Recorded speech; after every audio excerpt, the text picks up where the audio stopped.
My first question, நான் இப்படி ஒரு கண்டிஷனை என் லைஃப்ல ஃபேஸ் பண்ண பெண் வீட்டாரிடம் இருந்து அது எனக்கு ஷாக்கிங்கா இருந்துச்சு. அது என்ன? அது மட்டும் தான். உண்மையா ரொம்ப ஃபீலான விஷயம் என்னன்னா, என் அப்பா வந்து படிச்ச வேலையில இருக்கணும்.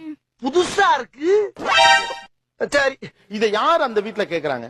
பொண்ணோட அம்மா. பொண்ணோட அம்மா.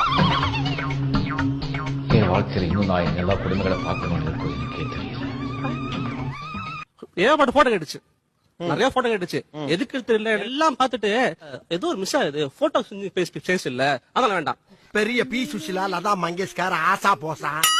நான் பொண்ணு பார்க்க போன இடத்துல என் பொண்ணு ரத்த குரூப் ஓ, உங்க பையனுக்கு ஓ குரூப் இருக்குதா அப்படின்னு கேட்டாங்க.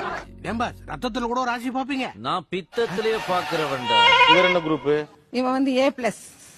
அப்படி ஒரே கேட்கும்போது ஓவா இருக்கா? ஓ, இதெல்லாம் ஒரு காரணம். யாராவது மொட்டை அடிச்சிட்டு வந்தா அவன் தலையில தபையெல்லாம் வாசிப்பீங்க. அதெல்லாம் எனக்கு வாசிக்க தெரியாது. இப்ப நான் வாசிக்கிறேன் பாரு. இந்த மாதிரி இந்த குவாலிட்டிஸ் இருந்தாதான் எங்க வீட்டுக்கு நீங்க பெண் கேட்டே வரலாம். What are that? ஃபர்ஸ்ட் நாங்க அதுதான் பார்ப்போம். 50,000 குறைந்தபட்சம் இருக்கணும். அட ஏங்க நீங்க வேற பீடி வாங்கவே 15 நிமிஷம் இல்லாம பிச்சை எடுத்துக்கிட்டு இருக்க. ஆச்சே பாரு.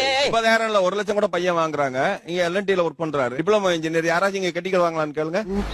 ஏன்டா தயங்குற? தைரியமா சொல்றான். அவங்க 10th படிச்சு முடிச்சிருக்காங்க. சோ வேண்டாம். டிப்ளமா படிச்சா ஒரு 12th தான் அப்படிங்கிற மைண்ட் செட் இருக்குங்கிறவங்க கை தூக்குங்க. இல்ல எல்லாருமே கை தூக்கிட்டாங்க. எவ்வளவு காண்டா இருக்கு கேட்கல.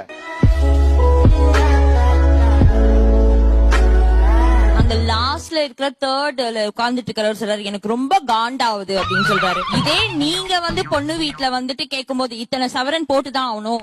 மாப்பிள்ள சொம்பு கொடுத்தாதான் தாலி கட்டு வரான். என்ன இது அநியாயமா இருக்கு? காசு கூட வேண்டாம், கல்யாணம் பண்ணிக்கிறேன்னா இப்படி கரெக்ட் பண்றானே. கார் வாங்கி தரணும், ஸ்கூட்டர் வாங்கி தரணும், அப்புறம் ஆடி மாசத்துக்கு இத்தனை சீர் வைக்கணும். அவனுக்கு ஒரு புல்லட் வாங்கி கொடுத்து, பேண்ட் செட் வாங்கி கொடுத்து, ஒரு தொப்பியும் வாங்கி கொடுத்து. தொப்பியா? கவர்மெண்ட் ஜாப் கேட்டீங்க, கவர்மெண்ட் ஜாப் வேலை இருக்கு, சொந்த வீடு இருக்கு, நீங்க கேட்ட எல்லாமே இருக்கு. அப்ப ஏன் நீங்க ரிஜெக்ட் பண்றீங்க? நீங்க பொண்ணு கொடுக்கறதுல நீங்க என்ன வேணா கேட்கணும், நான் கேட்கணுமா? கேளுங்க. 22 வயசு காலேஜ் முடிக்கிறான், வேலைக்கு எப்ப போறான்? இன்னும் 4 வருஷம் போறானா? 4 வருஷம் எவ்வளவு சம்பாதிக்க முடியும்? இருக்கிற கடனோட வாங்கி தான் வீட்டை கட்ட முடியும். ஒரு பாடு பச்சா பச்சில்லோடா. எல்லாத்துக்கும் இஎம்ஐ போட்டாகணும். அவன் வந்து திருடிட்டு வர போறது எவனுமே. காலேஜ் முடிச்சு 5 வருஷம் அவனோட ப்ரொஃபைல செக் பண்ணுங்க முதல்ல. யார் சாமி இவன்? எங்க இருந்து வந்திருக்கான்? சத்தியமா 25 வருஷத்துக்கு முன்னாடி என்னையே நான் பார்த்த மாதிரி இருக்கு. இப்போ 1 வருஷம் பேங்க் மேனேஜரா இருக்கேன். 4 வருஷத்துல இன்னைக்கு வரைக்கும் என் கையில 10 lakhs இருக்கு எனக்கு. நீங்க ஏன் இஎம்ஐ இருக்கும்போது கல்யாணம் பண்ணிக்கிறீங்க? ஏன் இவன் பூச்சாடினா பிச்சைக்கார புள்ள என்னமா? இன்னும் நம்மள அடையாளம் தெரியாம பிச்சைக்கார பண்ணி அடிக்க ஆரம்பிச்சிட்டாளுங்க. அந்த பொண்ணு வந்து நைட்டு அவங்க கேட்டிருக்கு, அந்த பையன் சம்பாதிச்சு இப்பதான் வீடு கட்டினாங்கன்னு சொல்றீங்க, அந்த வீட்டோட இஎம்ஐ யார் கட்டுறா? இஎம்ஐ இந்த பையன் தான் கட்டுறானா அப்படி கேட்டாங்க. ஆமான்னு சொன்ன உடனே அப்ப எனக்கு வேண்டாம். இறக்கம் இல்லையா உனக்கு? உனக்கு ஒண்ணு ஆயிருந்தா அவன் ஃபேமிலி யார் மெயின்டைன் பண்றது? சோ